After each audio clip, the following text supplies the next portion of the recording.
Une fois que les quantités de déchets collectés via les brigades de TerraCycle sont suffisantes, ces déchets sont alors envoyés dans un des centres de recyclage de TerraCycle afin d'être recyclés. Il faut souvent plusieurs mois avant d'atteindre les volumes suffisants qui vont pouvoir alimenter les machines servant à recycler. Nous avons suivi le recyclage des gourdes de compote dans un de nos centres de recyclage situés près de Manchester, au Royaume-Uni, avec qui nous avons travaillé à la mise en place de cette nouvelle filière de recyclage. La première étape du recyclage consiste à broyer puis à nettoyer les gourdes afin d'éliminer toute trace de résidus organiques. Cette étape est essentielle afin de pouvoir alimenter une machine qui va permettre de transformer les gourdes broyées en fines paillettes.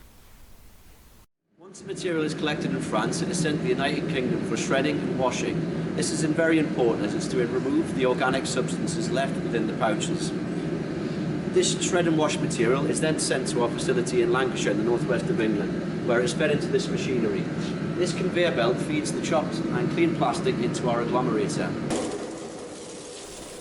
Les gourdes broyées sont ainsi transformées par un procédé que l'on appelle agglomération. Cette étape permet de faire fondre le plastique et de le déchiqueter en très fins morceaux.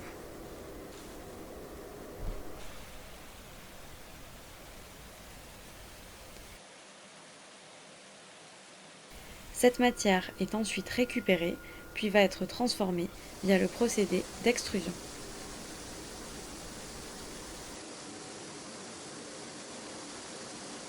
This material is then fed into an agglomerator, which turns the material into a great feedstock for the next stage, extrusion.